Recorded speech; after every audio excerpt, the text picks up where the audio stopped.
really excited to talk to Simon, Huck and Soraya, who is going to talk to us all about this new kids book, which is just all about making sure that we have great communication with kids about being prepared for a disaster or an emergency. And all about Judy, which if you haven't checked out the Judy account that I tagged earlier in my stories, it's a really awesome account and will also get you very prepared for anything that might come your way. But obviously when kids are involved, it's different and there are different concerns and different things to be aware of. So we're going to talk all about that. Simon, okay, so since you're here, I want to talk about why you got involved with Judy, because I came across Judy a while ago. My brother Patrick also is very familiar with all that you do and told me about Judy and my mom all about Judy. So I want to talk about that because that was something that I felt like was way ahead of its time of just talking about being prepared for any sort of emergency or disaster. And then I feel like people are especially aware of it now. But why did you decide to get involved with something like that? So, Katherine, I had no experience in emergency preparedness. I've spent the last 20 years in entertainment marketing. I was the least prepared. I was the least prepared person in North America. Like, I had no idea how to use my fire extinguisher. I didn't know anything about an emergency plan. I certainly didn't even know an emergency kit was something I needed. And over the last 5 years, I have tons of friends who live in Southern California. I have family that live in Florida. And multiple people in my life have been through these, what we call high consequence emergencies. So flooding, storm surges, hurricanes. I have two friends who lost their homes in Southern California to a wildfire. And the common denominator in these stories is just a complete lack of awareness, lack of education around emergency planning. They had no emergency kit. They had never spoken to their kids about an emergency plan. And I think all of us think, oh, well, in an emergency, you're going to do the right thing. You're going to exit through your back door, going to know where that window is and be able to lift it open and escape. And I think what we learned in the last 3 years is that when you're in an emergency, there's a state of almost emotional paralysis and you don't do the right thing. Yeah, I mean, I think obviously my mom, I remember when we were younger, always was overly prepared for an emergency. And I feel like especially now, I mean, the weather and extreme weather conditions have gotten even more crazy. I mean, especially in California, we have fires that are out of control. I mean, it's a terrible thing that that so many people have had to deal with. And also earthquakes in California are another big thing that, you know, we deal with here in California. And then of course, just other extreme conditions on the East Coast of, you know, storms. And I think the idea of being prepared is obviously something that we logically think like, yes, of course we're prepared. But then as you're saying, the emotional part of it of just like freezing. But I would say that a lot of the parents that I've talked to, especially since becoming a mom myself, it's like, what do we need to have on hand for ourselves as adults and also for pets, for kids? And if you need to, you know, if the grid goes down, if you can't get water or food, I mean, there are a lot of different scenarios that we think about, but I'm curious if there's, you know, if there's something that you would say is like the most important thing to have on hand, and is that different East Coast to West Coast? Soraya, I'll let you field this. Okay. So thank you guys for having me. And I'm so thrilled to be here talking about this because it's so important. And I think the one thing I want to start with saying is safety doesn't have to be scary. And preparing for these things, I think we have a lot of anxiety around them. And I think we as parents and as moms don't realize that we're actually so much more prepared than I think we are. And only because we anticipate so many things all the time, just being parents. And so when you're talking about, you know, items to have, what's the most important thing to have? Hands down, I always say water. Water is so important and you don't have enough of it. Even if you think you have enough of it, get more. It's one of those things, especially with parents with children, your children might need additional water for different types of things. So always having more water is something I say hands down. When they're like, how much do I need? I'm like, more than you think you have. So I would say no matter where you are, water is definitely a necessity. curiosity. When it comes to this book, because this is a recent development, and I think it's super important, it's something that I'm interested in, obviously, as a parent. And I think that the idea of obviously being prepared as adults, if you're a parent or not, you think of some things like a change of clothes, you know, maybe some products that you might use. My mom has always said the most important thing to always make sure you have extra of is any medications that you need to be taking, or vitamins or supplements, and also for your pets as well. That was something that I feel like was a really big topic of discussion when we had terrible fires a couple years ago here in California, and have since, of course, had more. But when it comes to children, it's obviously, there's more to think about. You think about needing to get them out safely if you need to leave your home, making sure they're okay, and also communicating to them without terrifying them, which I think is why this book is such a great idea, because it speaks to kids in a very easy and simple way without, you know, terrifying them. So I think, first of all, can we just get a little bit of an overview of the idea behind this book, and also just the idea of being able to talk about this with your children and the importance of it without scaring them and having them live in paralysis or fear that something terrible is going to happen? Yeah, absolutely. So the whole idea about the book is it's written for children, and it's written to children, and it's a guide. So I have a copy of it too. It's so exciting. And it's a guide for parents and children to essentially walk through in a very non-scary way in a time of non-crisis, to be able to talk about and have these discussions that can be sometimes uncomfortable. And we as parents sometimes don't know how to start those conversations. And so it's funny, because every time I talk to different people, and even my mom friends as well, they're like, what do I do in this situation? Or how do I talk to children? Or how do I talk to my kids about it? And I really looked at, how do I have conversations with my kids? And I use that as a framework to kind of help develop the whole concept behind having these sometimes hard, difficult conversations. And the one thing I want to tell people is this book is supposed to empower you. It empowers you to ask those questions, to have your children ask those questions and have those honest discussions. But it also allows for parents and children to have that conversation, to say, hey, listen, I don't know the answer to that, but let's find out together. So it provides like that engagement between parent and child to start having that conversation about what should we do in certain situations. And so I'm so proud of it. The team that helped develop it was incredible. And I really hope that it helps so many parents and children across the country, and just at least starting to have those conversations. Yeah. I mean, what would you say is, you know, when it comes to children, I know we talked about water for adults and for children.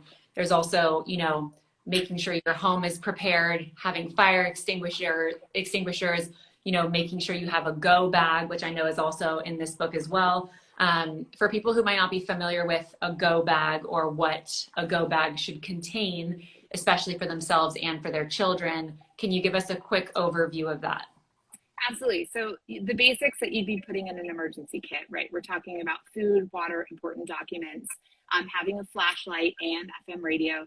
The Judy kit has go bags that are ready to go that have all these essentials. Parents with children, though, need to supplement. And the one thing I always say is sometimes we forget is, what are those comfort items that our children need in order to feel secure and safe in times of the really scary times, right? So thinking about asking your kids, what are some items you might want to add into that? So is it a stuffy? Is it a family photo? I always recommend keeping family pictures, because that can provide a sense of comfort for kids, especially if they're in an unfamiliar place. Having those items for them that really help them feel secure and comfortable, and other things to help them get their mind off of the situation that's going on. So pens, I love crayons, pens and paper, anything that can help them express, because sometimes they don't always have the words to tell us how they're feeling, what they're doing. And when we think about their mental health and their psychology of what's happening around them, having them draw pictures to help express themselves is really important. So adding additional items like that in your go bag, and having it by a door, a front door, back door, ready to go. And the last thing is shoes. Always remember to put shoes, because I'm telling you, the most common question we hear at shelters are, we don't have shoes, because people run out the door and they don't have shoes on their feet. So adding an additional pair of shoes to that would be essential. And is it something that you should be checking on once a month? I mean, for example, the to-go bag that I made for my daughter 2 months ago, you know, I need to go back in and put different size diapers in, different products that she might be using. So I remember just my mom always having like a certain time of the month where she would check on things. Also, if you put food in there, food might expire. I know in the Judy kit there's food in there that's, you know, that lasts longer, and you can buy food that lasts longer as well. But how often should we be checking on our go bags and making sure that they have kind of what we need at that point in time?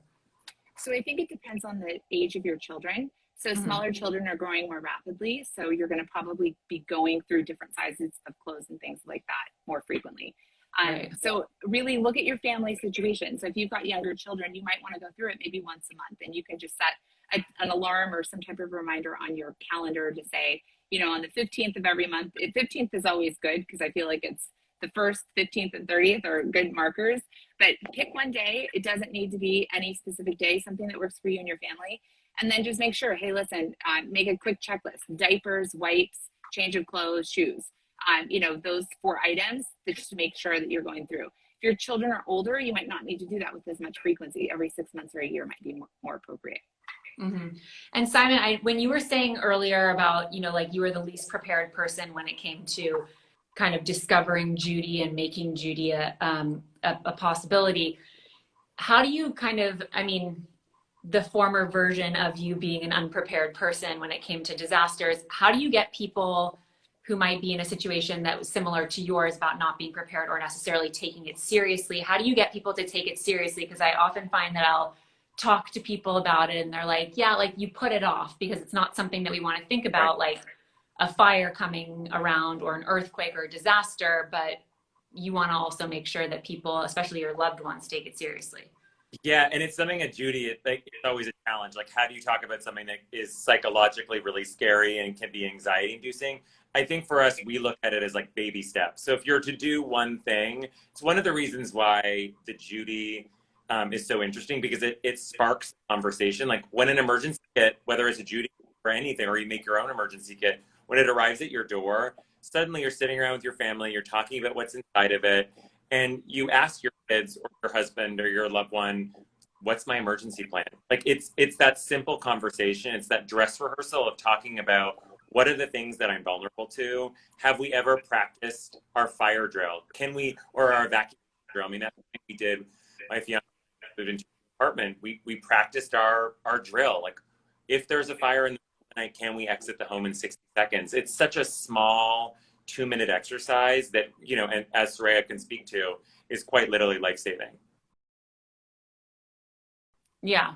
I mean, when it comes to a plan, that's again something that I always talk about with my mom, especially as the 4 of us kids have gotten older and we've moved out into different places. Like if we can't get in touch with somebody or we can't get in touch with each other, what our plan is. So maybe you can talk a little bit about the plan aspect of that, and then what you should really be doing as far as is that, you know, I know growing up, it was always like, make sure you memorize someone's number who's out of state, because you might need to call an uncle or a cousin to let them know that you're okay if you're not with your family or just in general. So can you talk a little bit about the importance of having a plan? Yeah. One of the things was having that emergency out of state contact, which a lot of people, they know they're supposed to, but they don't understand why. And what we've seen historically, when there is a huge disaster, whether it was Katrina, some of the tropical storms that we've had, you lose your whole power grid and you're not able to make local phone calls. So you almost have this phone tree system where if you have a relative or a friend out of state, you can actually call them on a hard line, but you wouldn't be able to call your next door neighbor. So having context, what some of these things are and how they work, I think is helpful. And also just understanding some of the contents that are inside your emergency kit. And Soraya, do you have anything to add to that as far as like an emergency plan? I mean, I know the out of state contact is important part of it, but as far as like meeting up locally, I mean, it's something that we go over as in our family all the time. I mean, you know, we're one place, my mom is another, and we all might live within 10 minutes of each other. But if you think about there being a possible disaster, or maybe you won't be able to exit a certain place the way that you thought you might, you want to be able to, you know that everybody's okay or safe or not, how you do that. Yeah, so that's a great question. So 2 meeting places around your neighborhood. So one in your neighborhood and one outside of your neighborhood. And so talk about that, especially if you have to evacuate and you may not be able to get a hold of anybody. You know, okay, this is where I'm going to go and meet all my family members. We know that we're all going to this place. So I always say 2 meeting locations, one in your close proximity and one outside, and make sure that's communicated. The next thing that I think is important, we've talked about, on your cell phone, you can do this in a disaster, something to just keep in mind. If your phone dies, before your phone dies, change the outgoing voicemail recording to "I'm safe, I'm okay, this is where I will be." Because if the telephone systems, the telecommunication systems are still up and running, anybody trying to call you will get that answering machine. And then they'll know, okay, I'm safe, I'm okay, this is where I'm going, until you have the ability to either recharge your phone and then contact someone. Okay. And when it comes to talking to kids, I know that this book is a great starting place and also just a great place to be able to have conversations and ask questions. But really, how do you talk to kids without scaring them? Because obviously my daughter is a little bit young to be having a full conversation about this, but I have younger cousins, I have a stepson, to be able to just have, a open and honest conversation without leaving them in a situation where they walk away and they're like, oh my God, something bad's going to happen. I'm scared to go to sleep at night. What are kind of like the do not do when it comes to a conversation, and the important things to cover without terrifying your child? So I always say ask from a place of inquisition. So asking questions to say, what do you know about this? Listen, kids in schools as early as preschool, they're teaching them what to do during earthquakes. So it's being taught in schools in different formats. So they're going to come home and then naturally have questions. So the first always is say, hey, listen, we're going to talk about earthquakes today. What do you know about earthquakes? Have they talked about this at school? Have they told you what to do? And I think it's always important to leave children with the sense of empowerment, like they can actually have control over these situations that can sometimes feel really scary. So even if they're feeling a little scared or anxious about it, then I would say, okay, what can we do together? What are some ideas that you have that we can do together to either make the room safer, or if we need to buy, if it's purchasing something, to have an area to go to. Always give children a task, because then they feel that they have some control over a very uncontrollable situation. And they feel like, okay, I can do this. I'm part of my family. I'm part of this team. And again, it's going to vary. If you have small children, you're probably not having this conversation until they're able to comprehend. But I always say, ask from a place of, always ask questions first, because we times assume a lot as adults, that then it could be completely off for them. Yeah. I mean, I also am thinking, like, when you're talking about, Simon, you're talking about making sure you can call somebody out of state, but if your phone dies, I was recently also thinking that when I was younger, I remember my mom always practicing, do you know my phone number? Do you know the house phone number? And I feel like now, because everything is on our phone, I mean, we don't know anybody's phone numbers anymore. Yeah, I couldn't tell you his number. It's so bad. But I agree with you. Growing up, I still know my home phone number from when I was like 7. Me too.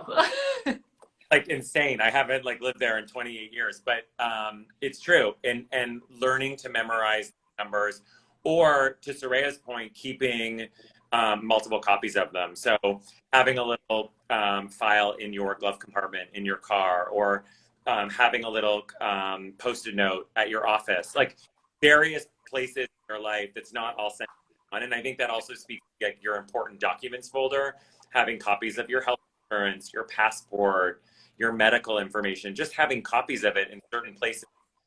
So if something does happen, you can't enter your home, you're in a disaster situation, you have that. Because not only and we've heard this from countless families, disasters are awful, but then the aftermath, when you don't do your proper paperwork, is another emergency on its own. What is the biggest thing that you hear from just families who have been in disastrous situations and maybe wish they had done differently, or that they had on hand that they maybe didn't, or thought that they could put off? So for me, I have a lot of, and this is a tip Soraya gave me, one of the first times we ever met years ago, was going into your home with your iPhone or whatever and videoing every single room in your home, keeping a disaster log in the event something happens to your home, and you do it for insurance purposes. It is like just like life-saving, because when you go to file your claim, if you don't have up-to-date information on what was inside your home, it's again just a very traumatic experience. And I have two friends that did do it and were in a flooding situation, and it saved them thousands of dollars in the claim process. Wow. Is there anything else, Soraya? You know, the one thing people say is, I've never thought it would happen to me. That's the one thing we hear all the time. I would say ensuring that you have documentation, like Simon was saying, of your important documents also. People don't realize that you trying to get that stuff on the back end is extremely difficult. And especially now with all the vaccination documentation we need, having copies of not just your vaccination records, but your children's, all of them, and then pets, especially if you've got to go to a shelter, to be able to have a copy. Okay, you're not going to be able to get a hold of your vet. If you show up at a shelter with a pet, they need a copy of that vaccine record. So having all the documentation, you know, ready to go, available to you. And when it comes to the important documents folder, I mean, I have like a place where I keep everything, that birth certificates, marriage certificates, passports, etc. What else are the most important things to have in there? Is it lists of prescriptions? Is it, you know, your insurance I heard you just mention? What else is important to keep in there? Copies of your mortgage, utility bills. We saw this in the fires where homes were just decimated and they had to verify residency by actual utility bills. So looking at electric, copies of your utility bills. We talked about front and back of credit cards. If you are in a house fire and everything's destroyed and you don't know what phone numbers to call, right? Especially if you lose power. I also say a great easy tip for parents to do is go through every home, start in each room of your home. But one thing I say in the kitchen to always have copies of, from phone numbers for your utilities, having that written down, poison control. Write this stuff down. If you lose power, electricity, and Wi-Fi, you're not going to be going on trying to find the number for Southern California Edison. You won't be able to find it. So how do you get that information? So having that stuff documented. The other thing is pictures, print pictures. We've talked about your phone dies. And the reason I say that is if you ever need to go to a shelter and say, this is my family member, have you seen them? You have a printed copy of it in duplicate so that you can leave one. If your phone dies, everything's on our phone, we don't know. But then also family pictures, because with your children and your pets, because it establishes ownership, which you will need if you don't have any verification to prove this is my child, this is my pet. So always have that picture of you with a family member, a pet, your children. My God, I have so much to do after this life. And then lastly, just, you know, I'm born and raised in California. I have an idea of kind of what, you know, what we need or what certain situations might be that we might find ourselves in that might be different from people on the East Coast.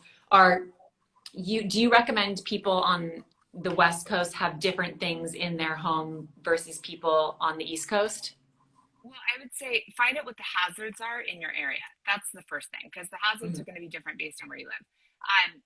There's general things that go across everywhere. So food, water, radio, all of the basic, I call them the staples in your emergency kit. Based on the hazards, you might need different things. So again, the East Coast gets extremely cold. So and they have a lot of issues with power interruptions. So maybe having a generator might be something that's more practical or more appropriate. So I think it really just depends on the hazards. If you're susceptible to tornadoes, blizzards, those types of things, your needs are going to look very different. But standard across the board, the staples are all the same for all of us. You've got to look at your family specifically and supplement based on your family needs. We were talking about vitamins and having medications and things like that. I think you had mentioned always write down what your dosage is and how often you take medication, having that written down, because if you have to go to a pharmacy, a pop-up pharmacy after a disaster or fire and get a refill prescription, they're going to need to know what your prescription was and what that dosage was. The last thing I would say, vitamins are so good in your emergency kit because in disasters, you're not eating normally.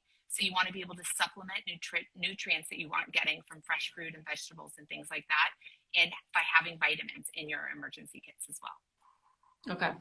Well, I mean, I have my work cut out for me when I get off of this, but I'm really grateful to have this conversation with you guys. And I think this is such an important subject and book. And it's so great that you guys are tackling this, especially for kids at a young age, and just being able to open up the conversation and empower not only parents and, you know, adults who maybe don't have children, but also just kids in general, because it is such a scary thing to think about when you're younger, and you don't want to be walking around with your children living in fear or anxiety of something terrible happening at any moment. So thank you both so much. I'm so happy this worked and that we were all able to join successfully. So thank you for being patient and for joining. And I'll make sure to list all of the information, so if anybody didn't catch the specifics, that we can make sure everybody feels prepared for everything.